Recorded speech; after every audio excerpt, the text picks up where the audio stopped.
Hello students, welcome to Shiny Maths. 7ஆம் வகுப்பு பருவம் 3 பயிற்சி 5.3ல் முதல் கொஸ்டின் பார்க்கலாம். கோடிட்ட இடங்களை நிரப்புக. ஃபர்ஸ்ட் சப்டிவிஷன் தரவுகள் அப்படின்னு கொடுத்துக்கிட்டு கொஞ்சம் எண்கள் கொடுத்துருக்காங்க. ஆகியவற்றின் இடைநிலை அளவு டேஸ். இதோட இடைநிலை அளவு கேட்குறாங்க. இடைநிலை அளவு அப்படின்னா நடுமதிப்பு. அதை கண்டுபிடிக்கணும்னா தந்திருக்கக்கூடிய எண்களை ஏறுவரிசையில் எழுதிக்கலாம். ஏறுவரிசைனா என்னது? சின்ன நம்பர்லேருந்து பெரிய நம்பர் வரைக்கும் எழுதணும். அப்போ இதில் இருக்கிறதுலே சின்ன நம்பர் 11. 11க்கு அடுத்து என்ன வரும்னா 12. 12க்கு அடுத்த 14. இந்த மாதிரி வரிசையாக தான் எழுதிக்கணும். 14க்கு அடுத்த 22. 22க்கு அடுத்த 23. அப்புறமாட்டு 25. 25க்கு அடுத்த 32. சரிங்களா? 32க்கு அடுத்த 34. கவனமாக எழுதணும். 34க்கு அடுத்த 42. 42க்கு அடுத்த 44. இனி கடைசியாக 45. அதுதான் பெரிய எண். இருக்கிறதுல பெரிய எண் அதுதான். அப்போ அதோட ஸ்டாப் பண்ணிடுங்க. இப்போ இதோட நடுமதிப்பு கண்டுபிடிக்கலாம். அதுக்கு இங்கே இருக்கக்கூடிய 5 எண்கள், கடைசியில் இருந்து 5 எண்கள். அப்போ நடுவில் என்னது இருக்குது? 25 மட்டும் இருக்குது. பாருங்கள், 1 2 3 4 5. இந்த சைடும் 1 2 3 4 5. அப்போ நடுவில் ஒரே ஒரு எண் தான். இதுதான் இதோட இடைநிலை அளவு. அப்போ ஆன்சர் என்னது? 25. எழுதிடலாம். செகண்ட் சப்டிவிஷன் முதல் 10 இரட்டைப்படை இயல் எண்களின் இடைநிலை அளவு டேஸ். இப்போ என்ன கேட்குறாங்கன்னா முதல் 10 இரட்டைப்படை இயல் எண்களோட இடைநிலை அளவு கேட்குறாங்க, அதாவது நடுமதிப்பு. ஓகேங்களா? ஃபர்ஸ்ட் முதல் 10 இரட்டைப்படை இயல் எண்களை நம்ம எழுதிக்க போறோம். இயல் எண் வந்து 1ல இருந்தே தொடங்கும். 1 வந்து என்னன்னா ஒற்றைப்படை எண். அப்போ 1 எழுதக்கூடாது. 1க்கு அடுத்து இருக்கக்கூடிய 2 இரட்டைப்படை எண். அப்போ ஃபர்ஸ்ட் இரட்டைப்படை எண் 2. 2க்கு அடுத்து என்னது? 4. 4க்கு அடுத்த 6 8 10. 10க்கு அடுத்த 12 14 16 18 20. இதோட ஸ்டாப் பண்ணிருங்க. ஏன்னா முதல் 10 இரட்டைப்படை இயல் எண்களை நம்ம எழுதிட்டோம். சரிங்களா? இங்கே இரட்டைப்படை எண்களை மட்டும் தான் எழுதிக்கணும். இப்போ பாருங்க, இங்க இருந்து 4, லாஸ்ட்ல இருந்து 4. அப்போ நடுவில் வந்து இங்க 2 மதிப்பு இருக்குது, 10 12. இந்த மாதிரி நடுவில் 2 எண் இருந்துன்னா இந்த எண்களோட சராசரி கண்டுபிடிக்கணும். அப்போ நடு எண்களின் சராசரி கண்டுபிடிக்கலாம். அதுக்கு என்ன பண்ணணும்? 2ஐயும் கூட்டி 2ஆல் வகுத்தாலே போதும். 10ஐயும் 12ஐயும் கூட்டுங்க. அப்போ 10 கூட்டல் 12 கூட்டி 2ஆல் வகுக்கணும். 10ஐயும் 12ஐயும் கூட்டினா 22 கிடைக்கும். கீழே 2 இருக்கு. இப்போ இது 2ஆம் வாய்ப்பாடு கேன்சல் ஆகும். ஓ 2 2 ஓ 2 2 ஓ 2 2. அப்போ என்ன கிடைக்குது? 11. இதுதான் இடைநிலை அளவு. எழுதிக்கலாம் 11. ரெண்டாவது கொஸ்டின் கொடுக்கப்பட்ட தரவின் இடைநிலையை கண்டறியவும். இங்கே நம்ம இடைநிலை அளவு தான் கண்டுபிடிக்கணும். அதுக்கு தந்திருக்கக்கூடிய மதிப்பை ஏறு வரிசையில் எழுதிக்கலாம். ஏறு வரிசை. ஏறு வரிசைனா என்னது? சின்ன எண்ணில் இருந்து பெரிய எண் வரைக்கும் எழுதிக்கணும். அப்போ இதில் இருக்கிறதுல சின்ன எண் 18. 18க்கு அடுத்த 25. 25க்கு அடுத்த 28. இந்த மாதிரி வரிசையாக தான் நீங்கள் எழுதிக்கணும். 28க்கு அடுத்த 34. 34க்கு அப்புறமா 35. அடுத்த 36. கடைசியாக என்ன வரும்னா 45 வரும். ஏன்னா 45 தான் இருக்கிறதுல பெரிய எண். ஓகே, இனிமேல் எண்ணோட மதிப்பு கண்டுபிடிக்கணும். எண்ணுன்னா எண்ணிக்கை. இதில் மொத்தமாக எத்தனை எண் இருக்குன்னு எண்ணுங்க. 1 2 3 4 5 6 7. 7 இருக்குது. 7 வந்து ஒற்றைப்படை எண். அதையும் எழுதிக்கலாம். ஏன்னா எண்ணோட மதிப்பு ஒற்றைப்படை எண்ணாக இருந்துன்னா நம்மளுக்கு இடைநிலை அளவு கண்டுபிடிக்கிறது ரொம்பவே ஈஸி. அதாவது எண்ணோட மதிப்பு ஒற்றைப்படை எண்ணாக இருந்துன்னா நடுவில் ஒரே ஒரு எண் மட்டும் இருக்கும். இங்கே 3 மதிப்பு, இங்கே 3 மதிப்பு. அப்போ நடுவில் என்னது இருக்கு? 34.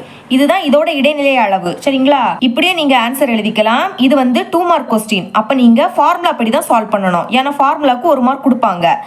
எண்ணோட மதிப்பு ஒற்றைப்படை எண்ணாக இருந்துன்னா இடைநிலை அளவு கண்டுபிடிக்கக்கூடிய ஃபார்முலா இதுதான். இடைநிலை அளவு = எண் கூட்டல் 1/2 ஆவது உறுப்பு. ஞாபகம் வச்சுக்கோங்க. எண்ணோட மதிப்பு ஒற்றைப்படை எண்ணாக இருந்தால் தான் இந்த ஃபார்முலா. இப்போ மதிப்பை பிரதியிடலாம். எண்ணோட மதிப்பு 7 கூட்டல் அந்த 1 கீழே 2 இருக்கு. அப்புறமாட்டு ஆவது உறுப்பு. இனி 7ஐயும் 1ஐயும் கூட்டுங்க 8. கீழே வந்து 2 இருக்கு. அப்புறமாட்டு ஆவது உறுப்பு. இனி கேன்சல் பண்ணுங்க. ஓ 2 2 நான் 2 8. அப்போ பாக்கி என்னது இருக்கு? 4. அப்போ 4ஆவது உறுப்பு. ஏறு வரிசையில் எழுதியிருக்குதுங்க பார்த்தீங்களா? இதில் 4ஆவது உறுப்பு எதுன்னு பாருங்க. 1 2 3. அடுத்த 4. அப்போ 4ஆவது உறுப்பு என்னது? 34. இதுதான் இதோட இடைநிலை அளவு. சரிங்களா? இவ்வளோ தான் இந்த சம். மூணாவது கொஸ்டின் ஒரு இருசக்கர வாகனம் விற்பனை செய்யும் கடையின் வாராந்திர விற்பனையானது கடந்த 14 வாரங்களுக்கு கீழே கொடுக்கப்பட்டுள்ளது. இப்படின்னு கொடுத்துக்கிட்டு நம்மளுக்கு நம்பர்ஸ் தந்திருக்காங்க. இத்தரவின் இடைநிலை அளவை காண்க. இப்போ இந்த தரவோட இடைநிலை அளவு தான் கண்டுபிடிக்கணும். அது கண்டுபிடிக்கணும்னா தந்திருக்கக்கூடிய தரவை ஏறு வரிசையில் எழுதிக்கலாம். ஏறு வரிசைனா என்னது? சின்ன எண்ணில் இருந்து பெரிய எண் வரைக்கும் எழுதிக்கணும். அப்போ இதில் இருக்கிறதுலே சின்ன எண் என்னது? 3. அது ஒரு முறை தான் இருக்குது. அப்போ ஒருக்கா எழுதிருங்க. 3க்கு அடுத்த 4, இங்கே 4 வந்து இருமுறை இருக்குது, அப்போ 2 வாட்டி எழுதுங்க. 4,4. 4க்கு அடுத்த 5, அது வந்து ஒரு முறை தான் இருக்குது. 5க்கு அடுத்த 6, அதுவும் இங்கே இருமுறை இருக்குது, அப்போ 6,6. 6க்கு அடுத்த 7, அதுவும் 2 முறை இருக்குது, அப்போ 2 வாட்டி எழுதிக்கலாம். 7,7. 7க்கு அடுத்த 8, அது வந்து ஒரு முறை தான் இருக்குது. 8க்கு அடுத்த 9, அது இங்கே இல்லை. 9க்கு அடுத்த 10, 10ம் இருமுறை இருக்குது, அப்போ 2 வாட்டி எழுதிக்கலாம். 10,10. 10க்கு அடுத்த 11, அதுவும் இங்கே இல்லை. 11க்கு அடுத்த 12, அது வந்து ஒரு முறை இருக்குது. 12க்கு அடுத்த 13, அதுவும் ஒரு முறை தான். இதுக்கு அடுத்த 16 இருக்குது. சரிங்களா, இதோட ஸ்டாப் பண்ணிக்கலாம். ஏன்னா இருக்கிறதுலே 16 தான் பெரிய எண். இப்போ எண்ணோட மதிப்பு கண்டுபிடிக்கலாம். எண்ணுனா எண்ணிக்கை, இதில் மொத்தமாக எத்தனை எண் இருக்குன்னு எண்ணணும். 1 2 3 4 5 6 7 8 9 10 11 12 13 14. 14 இருக்குது. 14 வந்து என்னது? இரட்டைப்படை எண். அதையும் எழுதிருங்க. அதாவது எண்ணோட மதிப்பு இரட்டைப்படை எண்ணாக இருந்துன்னா நம்ம ஏறு வரிசையில் எழுதியிருக்க எண்களில் நடுவில் 2 எண் இருக்கும். இப்போ பாருங்க, இங்கே வந்து 6 எண். 1 2 3 4 5 6. இங்கேயும் 6. 1 2 3 4 5 6. அப்போ நடுவில் என்னது இருக்குது? 7,7.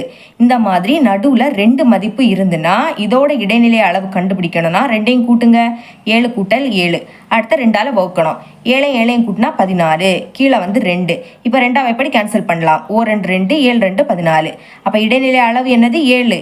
இந்த மாதிரி நீங்கள் சால்வ் பண்ணலாம். இப்போ நான் வந்து ஃபார்முலா படி சால்வ் பண்ண போகிறேன். ஞாபகம் வச்சுக்கோங்க, எண்ணோட மதிப்பு இரட்டைப்படை எண்ணாக இருந்துன்னா இதுதான் ஃபார்முலா. இடைநிலை அளவு ஈக்குவல் டு 1/2 இன்டூ n/2 ஆவது உறுப்பு கூட்டல் n/2 கூட்டல் 1 ஆவது உறுப்பு. ஞாபகம் வச்சுக்கோங்க, எண்ணோட மதிப்பு இரட்டைப்படை எண்ணாக இருந்தால் மட்டும்தான் இந்த ஃபார்முலா. இப்போ மதிப்பை பிரதியிடலாம். 1/2 அடுத்த பிராக்கெட். எண்ணோட மதிப்பு 14, கீழே வந்து 2.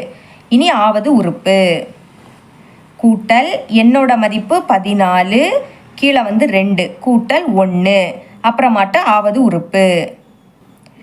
இனிமே 1/2 பிராக்கெட் கேன்சல் பண்ணலாமா? 2 2 7 2 14. அப்போ 7ஆவது உறுப்பு எழுதிருங்க. 7ஆவது உறுப்பு கூட்டல் இங்கேயும் கேன்சல் பண்ணலாம். 2 2 7 2 14. 7க்கு கூட 1 கூட்டினா 8. அப்போ 8ஆவது உறுப்பு. இனிமே 1/2 அப்புறமாட்டு 7ஆவது உறுப்பு. அதாவது ஏறு வரிசையில் எழுதியிருக்கோம் பார்த்தீங்களா, இதில் 7ஆவது உறுப்பு எதுன்னு பார்க்கணும். 1 2 3 4 5 6 7. 7ஆவது உறுப்பு என்னன்னா 7 தான், அதை எழுதிக்கலாம். இனி கூட்டல் 8ஆவது உறுப்பு, அது எதுன்னு பார்க்கணும். 7ஆவது உறுப்பு 7. 7க்கு அடுத்து தான் என்னது? 8. அப்போ 8ஆவது உறுப்பு என்னது? 7 தான், அதையும் எழுதிருங்க. ஓகே, இனிமே 1/2 பிராக்கெட்டுக்கு பதில் பெருக்கல் குறியீடு போடலாம். 7 கூட்டினா 14. இனி கேன்சல் பண்ணுங்க. 2 2 7 2 14. 1 7 பெருக்குனா 7 தான். இதுதான் நம்மளோட ஆன்சர். ஃபைனலாக இந்த மாதிரி ஆன்சரை தனியாக எடுத்து எழுதிருங்க. இடைநிலை அளவு ஈக்குவல் டு 7. 4வது கொஸ்டின், நம்மளுக்கு எண்கள் கொடுத்துருக்காங்க. ஆகிய 10 மதிப்புகளின் இடைநிலை அளவை கண்டறியவும். ஃபஸ்ட்டு இந்த தரவோட இடைநிலை அளவு கண்டுபிடிக்கணும். அப்புறமாட்டு மேற்கண்ட தரவுகளில் மற்றொரு மதிப்பு 35 சேர்க்கப்பட்டால் புதிய இடைநிலை அளவு என்னவாக இருக்கும்? இதுக்கு கூட 35ஐயும் சேர்க்கணும். அப்படி சேர்த்தா புதிய இடைநிலை அளவு என்னன்னு கண்டுபிடிக்கணும். சரிங்களா? ஃபஸ்ட்டு இதோட இடைநிலை அளவு கண்டுபிடிக்கணும். அதுக்கு இதை ஏறு வரிசையில் எழுதிக்கலாம். ஏறு வரிசைனா என்னது? சின்ன எண்ணிலேருந்து பெரிய எண் வரைக்கும் எழுதிக்கணும். அப்போ இதில் இருக்கிறதுலே சின்ன எண் என்னது? 23. 23க்கு அடுத்து என்ன வரும்னா 25. 25க்கு அப்புறமா 28. 28 விடைக்கும் பெரிய எண் 33. 33க்கு அடுத்த 36. 36க்கு அடுத்த 39. 39க்கு அடுத்த 45. 45 இங்கே 2 முறை இருக்குது, அப்போ 2 வாட்டி எழுதிருங்க. 45, 45. 45க்கு அடுத்த 54. சரிங்களா, அது ஒரு வாட்டி தான் இருக்குது. 54க்கு அடுத்த கடைசியாக 56. இதோட ஸ்டாப் பண்ணிடுங்க. ஏன்னா இருக்கிறதுலே பெரிய எண் 56. இனி எண்ணோட மதிப்பு.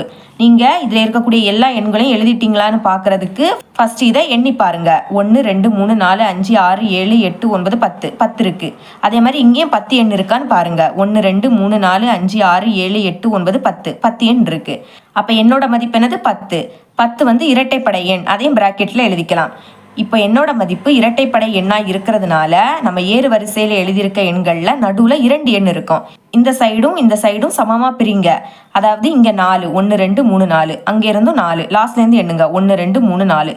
அப்போ நடுவில் என்னது இருக்குது? 36 39. சரிங்களா, இந்த மாதிரி நடுவில் 2 எண் இருந்துன்னா இதோட இடைநிலை அளவு கண்டுபிடிக்கிறதுக்கு டைரெக்டாகவே நான் எழுதிக்கிறேன். இங்கே ஃபார்முலா படி நான் சால்வ் பண்ணலை. சரிங்களா, இப்போ என்ன பண்ணணும், நடுவில் 2 எண் இருந்துன்னா அந்த 2ஐயும் கூட்டணும். 36 கூட்டல் 39, அடுத்த 2ஆல் வகுக்கணும். 36ஐயும் 39ஐயும் கூட்டினா 75, கீழே 2. இப்போ நான் 75ஐ 2ஆல் வகுக்க போகிறேன். 7ல் 2 3 வாட்டி இருக்குது, 3 2 6. 7ல் இருந்து 6 கழிச்சா 1, அடுத்த நம்பரை இறக்கிக்கலாம். 15ல் 2 7 வாட்டி இருக்குது, 7 2 14, கழிச்சா 1 கிடைக்கும். இனி இறக்க எதுவுமே இல்லை, அதனால் புள்ளி வச்சுக்கிட்டு 0 இறக்கிக்கிறேன். 10ல் 2 5 வாட்டி இருக்குது, I 2 10, கழிச்சா 0. இப்போ ஈவு என்ன கிடைக்குது, 37.5. இதுதான் இதோட இடைநிலை அளவு. இனி என்ன பண்ணணும், இந்த எண்ணுக்கு கூட 35 சேர்க்கணுமா, அப்போ கமா போட்டு 35 எழுதிக்கிறேன். இப்போ இதோட புதிய இடைநிலை அளவு கண்டுபிடிக்கணும், சரிங்களா? அதுக்கு இதை ஏறு வரிசையில் எழுதிக்கணும். ஆல்ரெடி ஏறு வரிசையில் எழுதிட்டோம். இதில் 35 எங்கே வருதுன்னு பாருங்க. 33க்கும் 36க்கும் இடையில தான் என்ன வரும், 35 வரும். அப்போ டைரெக்டாக எழுதிடலாம் ஏறு வரிசை. ஆல்ரெடி ஏறு வரிசையில் எழுதியிருக்கனால ரொம்பவே ஈஸி தான். ஃபர்ஸ்ட் என்னது இருக்குது, 23, அதுக்கு அடுத்த 25, 28, 33, 33க்கு அடுத்த தான் 35 வரும், சரிங்களா? 35க்கு அடுத்த 36, 39, 45, 45, 54, 56 எழுதிட்டோம். இப்போ என்னோட மதிப்பு இங்கே மொத்தமாக 10 எண் இருந்து அதுக்கு கூட 1 சேர்த்தா 11. 11 வந்து ஒற்றைப்படை எண். ஒற்றைப்படை எண்ணாக இருந்துன்னா இடைநிலை அளவு கண்டுபிடிக்கிறது ரொம்பவே ஈஸி. ஏன்னா ஏறு வரிசையில் எழுதியிருக்கக்கூடிய எண்களில் நடுவில் ஒரே ஒரு எண் தான் இருக்கும். இப்போ இங்கே 5, இங்கே 5ன்னு பிரிக்கலாம். 1 2 3 4 5, இங்கேருந்து 1 2 3 4 5. அப்போ நடுவில் ஒரே ஒரு எண் மட்டும் தான் இருக்கும், 36. இதுதான் புதிய இடைநிலை அளவு. Is equal to 36. இவ்வளோ தான் இந்த சம். என்னோட டீச்சிங் உங்களுக்கு பிடிச்சிருந்ததுன்னா மறக்காம நம்ம சேனலை சப்ஸ்கிரைப் பண்ணி பக்கத்தில் உள்ள பெல் ஐக்கனையும் கிளிக் பண்ணுங்கள். அப்போ தான் நம்ம அப்லோட் பண்ணுற வீடியோட நோட்டிஃபிகேஷன் உங்களுக்கு உடனே வரும். தேங்க்ஸ் ஃபார் வாட்சிங்.